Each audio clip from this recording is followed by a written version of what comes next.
Assalamualaikum warahmatullahi wabarakatuh.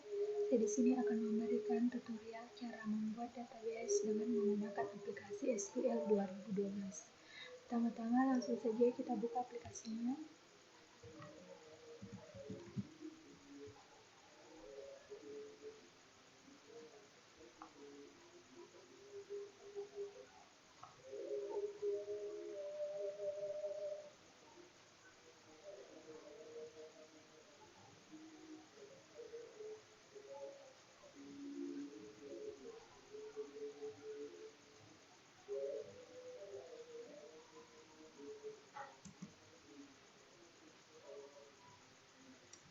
Nah, setelah muncul tampilan seperti ini, kita pilih bagian connect. Nah, untuk membuat database baru, kita masuk pada bagian database, kemudian klik kanan, kemudian new database. Di sini saya akan membuat database. Di sini nama dari database yang akan kita buat.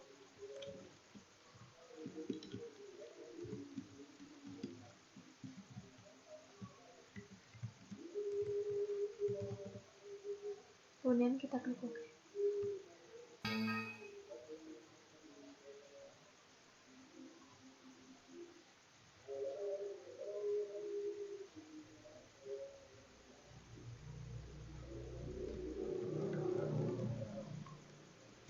Usahakan dalam memberi nama dari database yang akan kita buat nantinya tidak boleh sama.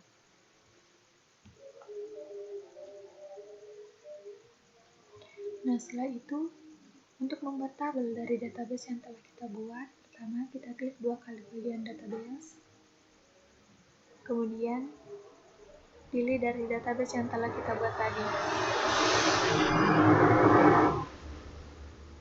Kita klik 2 kali, kemudian pada bagian tabel, kita klik kanan, kemudian pilih New Table.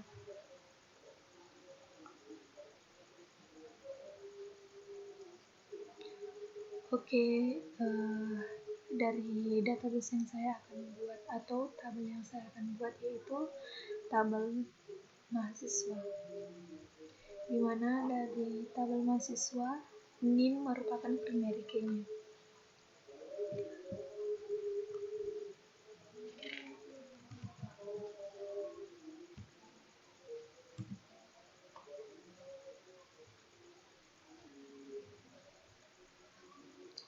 Di sini ini merupakan primary key, jadi kita hapus tanda centang pada bagian ini.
Nah, jika setelah selesai dalam pembuatan tabel, kita klik file, kemudian save tabel. Kita beri nama.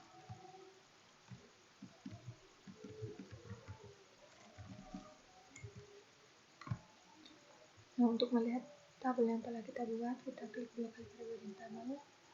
Ini merupakan tabel yang telah kita buat. Untuk mengedit atau memberi data pada tabel yang telah kita buat, kita klik kanan, kemudian edit top 200. Kita isi data-data dari tabel yang telah kita buat.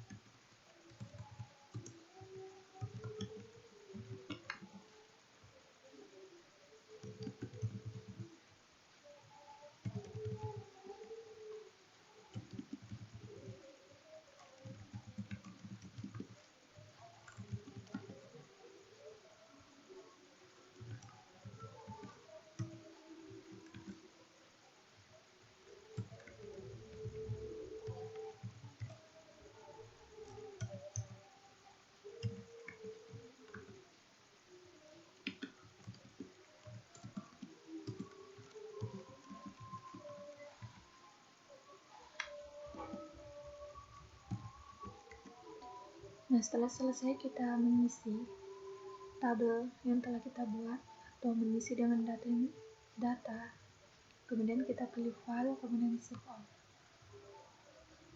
Nah, dalam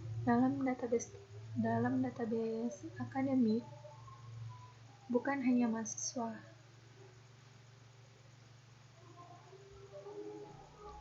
namun ada pula pada tabel dosen, tabel jadwal, kelas, mata kuliah, nilai, dan kemudian SPP. Nah, untuk membuat tabel dosen, jadwal, kelas, mata kuliah, nilai, dan SPP sama seperti dalam membuat tabel mahasiswa. Nah, data-data atau data-data yang termasuk dalam tabel dosen yaitu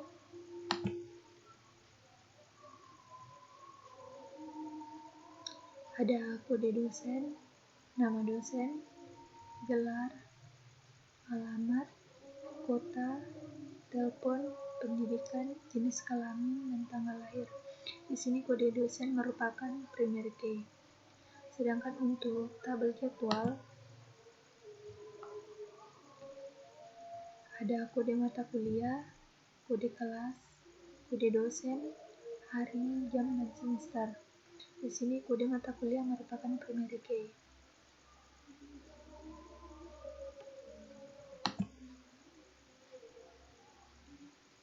Sedangkan pada bagian kelas atau tabel kelas ada kode kelas, nama kelas, semester, dan kode dosen. Di sini kode kelas merupakan primary key. Sedangkan pada bagian nilai ada kode kelas, NIM, mata kuliah, UTS, nilai UAS, tugas proyek, presentasi proyek, keaktifan, presentasi, dan hasil akhir. Nah, yang terakhir yaitu ada SPP. Selain SPP, tabel-tabel yang diisikan yaitu ada nomor transaksi, tanggal pembayaran. Di sini tanggal pembayaran yaitu date, NIM, kelas, bulan, semester, dan jumlah bayar. Di sini nomor transaksi merupakan primary key.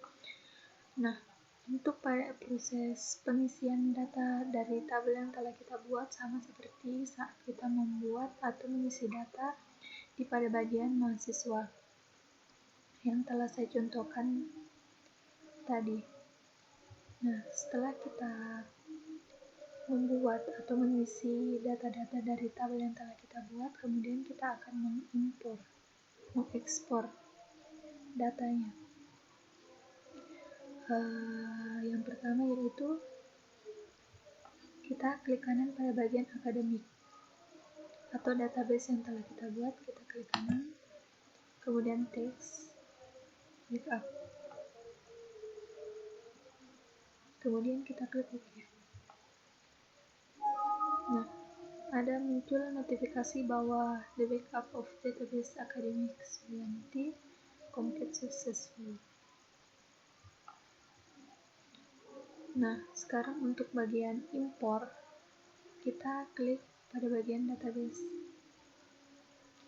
Database kita klik kanan, kemudian restore database.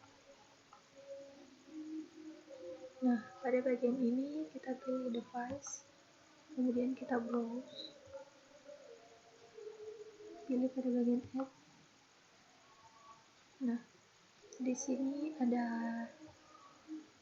tab database yang akan kita restore atau kita import. Kita pilih yang ada tulisannya .bak, kemudian kita klik OK.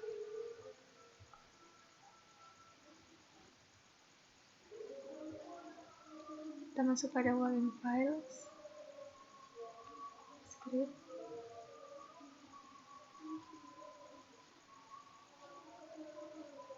kemudian pada bagian option kita pilih override, kita beri tanda centang, kemudian script, kemudian masuk pada bagian general, kita script, kemudian kita klik OK.